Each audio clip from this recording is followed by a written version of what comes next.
हमारे साथ सुशील सिंह जी हैं। सर, आप औरंगाबाद से बीजेपी के प्रत्याशी हैं, मौजूदा सांसद भी हैं, फिर से पार्टी ने आपको प्रत्याशी बनाया। अमित शाह ने आज यहाँ गुरारू में, जो औरंगाबाद लोकसभा क्षेत्र में आता है, वहाँ पर जनसभा को भी संबोधित किए। चुनाव के लिए कितना तैयार हैं और क्या माहौल लग रहा है? देखिए, माहौल इस बार बहुत ही अच्छा है, बहुत ही उत्साहवर्धक माहौल है। मैंने कई चुनाव लड़े हैं और मैं 4 बार एमपी बन चुका हूँ, 1 बार एमएलए भी रहा और ये 5वीं बार की बारी है। तो मेरा लंबा अनुभव है चुनाव लड़ने का। इसी आधार पर मैं ये कह सकता हूँ कि इस बार का माहौल ही कुछ और है।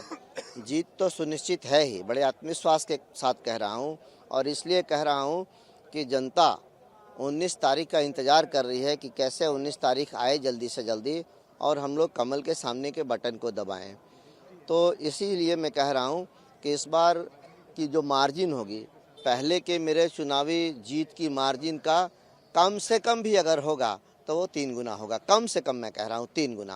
आप जनता के बीच जा रहे हैं, डोर टू डोर कैंपेन भी कर रहे हैं। क्या रिस्पॉन्स जनता का मिल रहा है और किन मुद्दों पर आप चुनाव में जा रहे हैं? जनता आपको क्यों वोट दे?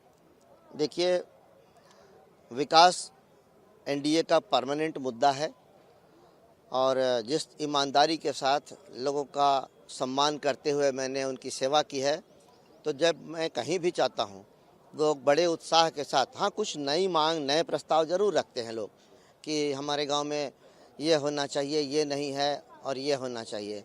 लेकिन जो हुआ है उससे लोग संतुष्ट हैं, उसे लोग मानते हैं और फिर ये कहते हैं कि नहीं, वोट तो आप ही को देना है, मोदी जी को फिर से प्रधानमंत्री बनाना है। इसलिए उत्साह को देखते हुए मुझे लगता है कि अन्य चुनावों से ये चुनाव बहुत ही भिन्न है। मेरे लिए, भारतीय जनता पार्टी के लिए, एनडीए के लिए बहुत ही सकारात्मक है, बहुत ही पॉजिटिव है। यहाँ पर महागठबंधन से आरजेडी से चुनाव लड़ रहे हैं अभय कुशवाहा आपके खिलाफ। कहीं ना कहीं आप सवर्ण जाति से हैं, कहीं ना कहीं आरजेडी जो है अगरा बनाम पिछड़ा की लड़ाई बनाने की कोशिश में लगी हुई है औरंगाबाद में। देखिए, एनडीए 6 दलों का गठबंधन है। सारे 6 दलों के नेता को आप देख लीजिए, किस वर्ग, किस समाज से वो आते हैं। हमारे यशस्वी प्रधानमंत्री आदरणीय नरेंद्र मोदी जी, जो गरीब के बेटे हैं और पिछड़े समाज से आते हैं।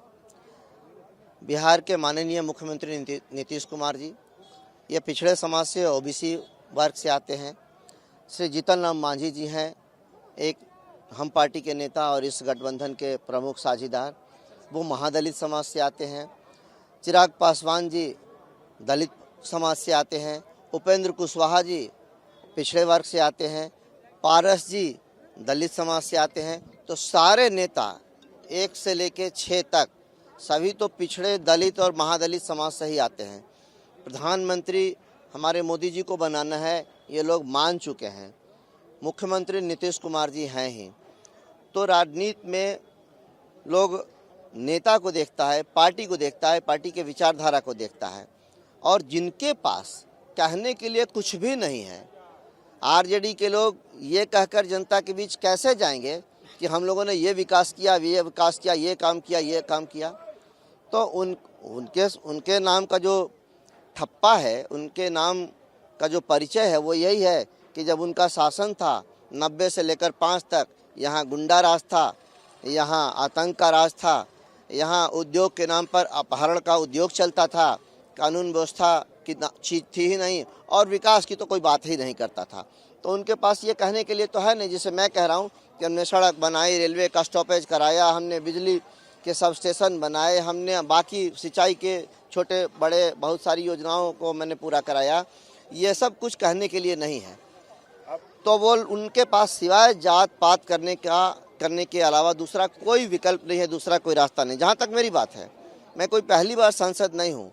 2019 में भी ये प्रयोग किया गया था, लेकिन औरंगाबाद के समझदार मतदाताओं ने उसे नकार दिया था, उनको वापस कर दिया था और इस बार तो और ज़्यादा बड़े अंतर से जिताकर ये जो समाज को कमज़ोर करने, तोड़ने, बिखराने का जो साजिश है, इसको औरंगाबाद के समझदार मतदाता इस बार फिर से नकारेंगे।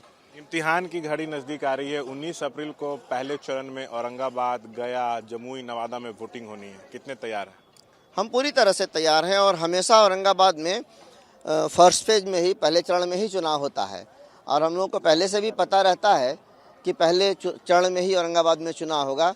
हमारी तैयारी पहले से रहती है और हम चुनाव के समय या चुनाव के साल या चुनाव जब 6 महीना होता है तब एक्टिव नहीं होते, हम तो पूरे 5 साल चुनावी मोड में रहते हैं।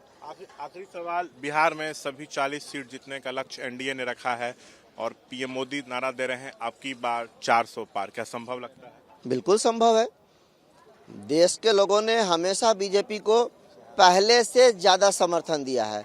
जैसे 2014 में 282 सीट जिताया देश के लोगों ने, 2019 में 302 सीट जिताकर पहुंचाया भारत के लोगों ने, तो इस बार 400 पार होना ही होना है, इसमें कहीं कोई शंका और शक है ही नहीं। नीतीश जी भी आप लोग के साथ आ गए हैं, तो इसका कुछ एक्स्ट्रा लाभ मिलने वाला है? बिल्कुल, नीतीश जी के साथ आने से इसका एक्स्ट्रा लाभ मिल रहा है।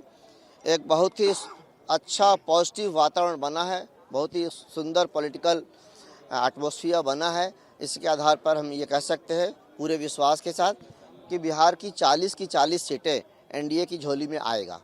तो बातचीत करते हुए सुशील सिंह, कैमरा पर्सन विशाल राय के साथ शशांक कुमार, एबीपी न्यूज, औरंगाबाद।